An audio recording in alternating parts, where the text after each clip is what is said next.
Abogado Andrés Benavides, ¿cómo está usted? Buenos días, ¿nos escucha bien? Andrés.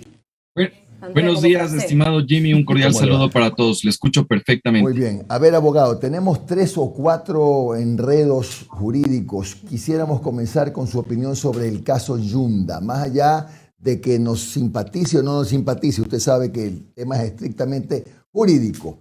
¿Está bien la decisión judicial que lo restituye o no sé qué podemos esperar, abogado Benavides? Perfecto, muchas gracias por la invitación. A ver, a mí me parece que más allá de los afectos o desafectos que podríamos tener los quiteños en contra del señor Yunda o en contra del señor Guarderas, creo que debemos analizar la pírrica sentencia de la Corte Provincial. Una sentencia bastante llamativa en la cual desnaturaliza, por un lado, lo que es una acción de protección, desnaturaliza lo que es un proceso de control político en los gobiernos autónomos descentralizados, y desnaturaliza todo ese bloque de constitucionalidad que existe en nuestro país. Adicionalmente, que de manera discrecional se utiliza, por ejemplo, la sentencia del caso Petro versus Colombia para tratar de darle forma a esta sentencia de la Corte Provincial. En ese sentido, yo creo que desde el ámbito jurídico debemos rechazar esas prácticas que ha tenido la Corte Provincial que sientan un precedente nefasto en nuestro país. ¿Y por qué digo que sientan un precedente nefasto? Porque mañana cualquier funcionario público que está siendo sujeto a juicio político, como el caso del ex contralor Celi, mañana podría presentar una acción de protección y tranquilamente estar pidiendo un juez imparcial, recusando a más de la mitad de la Asamblea Nacional. Por lo tanto, a mí me parece que esta sentencia de la Corte Provincial tiene bastantes defectos jurídicos y claramente pone en una situación grave a la capital de todos los ecuatorianos. A ver, abogado, pero desde el punto de vista jurídico mismo, está la sentencia. ¿Hay que respetarla o qué hay que hacer con la sentencia? A ver, aquí hay una cuestión fundamental, estimado Jimmy, que también tenemos una sentencia del Tribunal Contencioso Electoral. Y la sentencia del Tribunal Contencioso Electoral nos dice, en cambio, todo lo contrario. El procedimiento de remoción estuvo bien realizado, que no tuvo ningún tipo de vicio de procedimiento, que no existió ningún tipo de ilegalidad. Mientras tenemos la sentencia de la Corte Provincial, que inclusive va más allá de lo que pidió el propio Yunda, porque Yunda presenta la acción de protección en contra del informe de la Comisión de Mesa, mientras la sentencia de la Corte Provincial va inclusive con la remoción. Entonces, esa es una cuestión extrapetita que conocemos los abogados, va más allá de lo que inclusive pidió el propio Yunda. Entonces, aquí tenemos dos sentencias contradictorias. ¿Qué hacemos caso? ¿A la sentencia de la Corte Provincial o a la sentencia del Tribunal Contencioso Electoral? Y eso nos pone en un mal predicamento y obviamente que esto al final del día deberá ser resuelto por la Corte Constitucional a través de una acción extraordinaria de protección. Así es. Ahora, ¿se puede decir que en este momento Quito tiene, entre comillas, 2 alcaldes?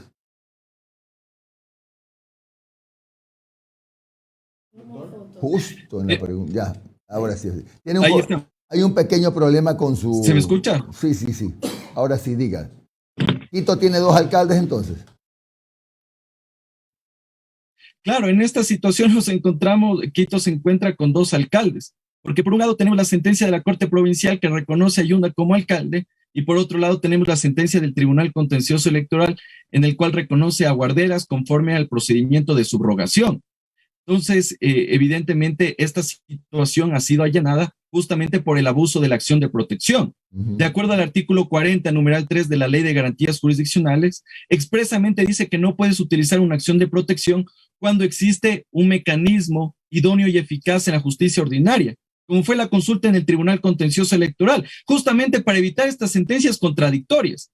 Entonces, claro, en este momento Quito creo que tiene 2 alcaldes y esa situación nos ha llevado justamente esos fallos bastante llamativos de la Corte Provincial de Pichincha, que desconoce inclusive hasta los pronunciamientos del Procurador General del Estado, la jurisprudencia de la Corte Constitucional, y lastimosamente vemos que la Corte Provincial ni siquiera lee la ley, no revisa los fallos de la Corte Constitucional y menos aún respeta la Constitución de la República. ¿Y por qué no optar, si es que quieren destituir a Yunda, por la revocatoria de mandato? A ver, yo creo que ese es uno de los mecanismos que pueden ser utilizados y tiene derecho constitucional los quiteños para solicitar una revocatoria de mandato. Esas son las alternativas, pero obviamente también el propio ordenamiento jurídico da otras soluciones para remover a un alcalde, y en este caso es a través del proceso de remoción en el Consejo Metropolitano. Así también como se podría, por ejemplo, remover a un concejal que ha incumplido sus funciones. Entonces, desde cualquier punto de vista, tanto la revocatoria de mandato como la remoción a través del Consejo Metropolitano son mecanismos válidos y que están apegados a lo que dice nuestra Constitución y nuestra ley. Correcto. Entonces, lo que hay que esperar ahora es un pronunciamiento de la Corte Constitucional, es lo que le entendí. Tiene problemas el doctor con su banda ancha. Decía, lo que le entendí es que hay que esperar un pronunciamiento de la Corte Constitucional. Así es, estimado Jimmy. Seguramente en los próximos días el concejal Guarderas y los otros concejales que están inmersos dentro de esta acción de protección presentarán una acción extraordinaria de protección ante la Corte Constitucional. Pero aquí hay que tomar en cuenta un elemento, que la acción extraordinaria de protección no suspende los efectos del fallo de la sentencia de la Corte Provincial. Por lo tanto, podría esperar meses o años hasta que tengamos una decisión por parte de la máxima instancia de control constitucional de nuestro país. Doctor, le quería hacer la consulta, y muy básica. Tenemos sentencia del TCE, tenemos sentencia de la Corte Provincial. ¿Cuál pesa más? A ver, yo creo que no podríamos llegar a una conclusión y decir cuál sentencia pesa más, porque a la final del día son de órganos constitucionales, órganos jurisdiccionales que tienen algún tipo de competencia en el ámbito de su materia. En el caso del Tribunal Contencioso Electoral hace un control de legalidad, la Corte Provincial hace, evidentemente, en el marco de una acción de protección, un control en el ámbito constitucional. Por lo tanto, no podríamos decir cuál sentencia pesa más. Sin embargo, para dirimir este tipo de cuestiones, creo que es necesario la actuación de la Corte Constitucional, que al final del día nos va a decir si es que efectivamente la sentencia de la Corte Provincial en el marco de esta acción de protección fue realizado de manera adecuada, o en su defecto nos diga que lo que ha hecho el Tribunal Contencioso Electoral no ha estado ajustado a lo que nos dice la Constitución y la ley. En ese sentido, yo creo que no podría decirle cuál sentencia pesa más, y creo que la Corte Constitucional está llamada a ello. Y eso le estaba consultando antes del corte. ¿Tiene plazo el señor Guarderas para presentar algún tipo de acción ante la Corte Constitucional? Así es, estimado Omar. De acuerdo a la Ley Orgánica de Garantías Jurisdiccionales, al ya haberse notificado y ejecutoriada la sentencia, el doctor Guarderas puede presentar en el término de 20 días la acción extraordinaria de protección. Este tiempo va a correr al momento que se notifique y se encuentre ya como tal ejecutoriándose la sentencia. Perfecto, doctor. Cambiando de tema, vamos al caso Río Frío, Contraloría, nuestra querida Contraloría, y tan deseada la Contraloría. A ver, ya en el registro oficial, el señor Río Frío dice que el señor Río Frío es el Contralor subrogante del Estado. ¿Esto es legal? Puede ser quizás no ilegítimo, pero ¿es legal? A ver, aquí hay que hacer varias consideraciones. La primera es que, de acuerdo al artículo 33 de la Ley Orgánica de la Contraloría General del Estado, la única persona que puede nombrar a subcontralor es el propio Contralor General del Estado. Pero en este caso vimos como hace un mes que a través de un comunicado de prensa se lo designó al señor Riofrío. Y por otro lado, el propio señor Riofrío es quien se posesiona en el cargo. Entonces, evidentemente aquí podríamos ver que existe algún tipo de vicio. Porque una cuestión es que te designe, te nombre el Contralor General del Estado, y otra cosa es que lo hagan a través de un comunicado de prensa, un coordinador institucional, lo cual evidentemente desconoce y no observa lo que te dice el artículo 33 de la Ley de la Contraloría. Ahora, eventualmente puede ser esta una solución, llamémosla así, medianamente legítima, porque lo que estaba pidiendo, por ejemplo, la presidenta de la Asamblea Nacional y algunos vocales del Consejo de Participación Ciudadana era nombrar un contralor a dedo, absurdo, un contralor encargado. Entonces eso rayaba en lo absurdo y claramente desconocía lo que era un Estado de Derecho. Bajo el principio de la dedocracia querían nombrar a alguien que responda a los designios de las personas que están actualmente en el poder, lo cual era gravísimo. Cuando la Constitución de la República expresamente dice que el Contralor, la máxima autoridad de la Contraloría, debe ser designado a través de concurso de méritos de oposición. ¿En qué artículo me dice que puedo nombrar un contralor a dedo? También lo decía el propio Procurador General del Estado, que aquí no había solución jurídica, sino solución política. Eso debemos rechazar los ecuatorianos. ¿Cómo así el abogado del Estado nos dice que debemos tomar una solución jurídica? Política. En todo caso, una solución política. En todo caso, me parece que habría que revisar los términos en los cuales se hizo esta designación del señor Riofrío, y creo que de alguna forma puede dar tranquilidad a los ecuatorianos, porque aquí no está en juego solo los intereses que tienen los sectores políticos, ciertos sectores de la sociedad, sino también los intereses que tiene el ciudadano común, el ciudadano de pie, que tiene tal vez por ahí como funcionario público un procedimiento administrativo. Entonces creo que es necesario que en este caso ver cómo va a actuar el señor Riofrío y evidentemente que sus actuaciones sean en el marco de lo que dice la Constitución y la ley. Es decir, por hablar en términos coloquiales, y antes de darle paso a Alondra, es lo menos peor. Alondra, continúa. Abogado, sí, ahora voy a decir así. ¿Cómo está, André? Yo tengo muchas dudas también, pero ahora voy a hablar de la Defensoría del Pueblo, porque es algo que aquí yo decía en el programa Ecuador, Macondo se quedó al lado con todo lo corto, con todo lo que está pasando aquí en Ecuador. Tenemos a dos defensoras reclamando por ser defensoras subrogantes en la Defensoría del Pueblo. Esto teniendo en cuenta que, si no me equivoco, el 17 de agosto ya la salida de Freddy Carrión podría ser definitiva, usted me lo aclarará. Solo así, en términos básicos, peras y manzanas, ¿qué está pasando aquí y por qué al momento tenemos esta disputa entre dos personas, entre estas dos mujeres, ¿no? A ver, aquí el problema es el siguiente. El defensor del pueblo se encuentra privado de su libertad. Si bien es cierto, eso no significa que haya perdido el cargo, porque no existe un proceso de destitución en la Asamblea Nacional o una sentencia condenatoria ejecutoriada que ya haya determinado la pérdida de sus derechos políticos. Por lo tanto, sigue siendo defensor del pueblo, ¿ya? Sin embargo, al estar privado de su libertad, él se encuentra suspendido sus funciones administrativas. Entonces, claro, los ecuatorianos, los ciudadanos, nos preguntamos, ¿se puede despachar desde un centro de privación de libertad?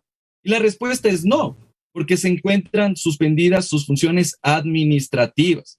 Por lo tanto, la nueva designación de una nueva subdefensora del pueblo o vicedefensora, para mí tiene vicios de legalidad, porque obviamente el defensor del pueblo se encuentra suspendido en sus funciones. Sin embargo, vemos que esta designación de la señora Castillo como subdefensora ya ha sido incluso avalada por el propio Consejo de Participación Ciudadana y Control Social. Esperemos, en este caso, ya que se cumplan los tres meses de ausencia definitiva o 90 días de ausencia definitiva, que el Consejo de Participación Ciudadana convoque a un concurso de méritos de oposición para elegir a la primera autoridad de la Defensoría del Pueblo. Pero más allá de eso, a mí me parece que las interpretaciones que hizo el propio Consejo de Participación Ciudadana al reconocer a la señora Castillo me parecen bastante llamativas, justamente porque el defensor se encuentra suspendida sus funciones administrativas, lo cual sigue la misma lógica inclusive del contralor Celi. Para mí Celi no podía nombrar un subcontralor, porque está suspendida sus funciones administrativas al estar privado de su libertad. Básicamente es el siguiente ejemplo. Si un funcionario público, un ministro de Estado, está en goce de sus vacaciones, no puede ejercer la función pública. Es tan sencillo como eso, pero aquí vemos que se ha hecho todo lo contrario, incluso utilizando una firma electrónica con la cual no siquiera puede ser ingresada a un centro de privación de libertad. Y abogado, otra cosa, ya que mencionó el Consejo de Participación Ciudadana, también la defensora subrogante, bueno, una de ellas, Zaida Rovira, está pidiendo la intervención de la Asamblea debido a que el CPC se está tomando atribuciones. Por ejemplo, en este informe en donde se dice el CPSC que son la Zaida Rovira al llegar a la Contraloría fue de manera digamos así como a la Defensoría, digamos así como de naturaleza personal y privada, que es dudosa procedencia, etcétera, etcétera. Todo esto que está pasando, y Zaida Rovira está pidiendo la intervención de la Asamblea. Ahí, ¿cuáles son las atribuciones que tiene el Consejo de Participación Ciudadana? Y si ahora la está tomando de forma correcta o están pasándose de la raya, digamos. ¿Me fue? Ahí estoy. Ya, sí, ahí está. Ya, perfecto. A ver, a mí me parece que eventualmente sí puede haber una extralimitación por parte del Consejo de Participación Ciudadana. Pero claro, la intervención que puede hacer la Asamblea Nacional solo son en los ámbitos de fiscalización y control político. En ese sentido, yo creo que la Asamblea Nacional sí tiene que tomar los recaudos necesarios para saber bajo qué criterios, bajo qué fundamentación jurídica se le reconoce a la señora Castillo como defensora del pueblo subrogante. Adicionalmente, se podría activar los mecanismos de control político. Pero como yo le digo, a mí sí me llama bastante la atención que se legitimar, por así decirlo, una actuación respecto de un funcionario que se encuentra suspendido sus funciones administrativas. En ese sentido, como los ciudadanos dicen, ¿cómo así se despacha desde un centro de privación de la libertad? ¿Y cómo se lo hace a través de una firma electrónica que no puede ingresar a un centro de privación de libertad? O sea, aquí inclusive se puede eventualmente también activar un tema de carácter penal, porque tú no puedes ingresar a una computadora, un token, un celular, para despachar desde un centro de privación de libertad. En ese sentido, ¿quién firmó la nueva designación de la defensora subrogante? Muy bien, eso y otros relajos más que no hay tiempo ya para seguirlos conversando, abogado Benavides. Que tenga usted un buen día, muy amable por sus aclaraciones. Muchas gracias por la invitación, estimado Jimmy, y mil disculpas por los problemas de conexión. Pasa en las mejores familias, no se preocupe.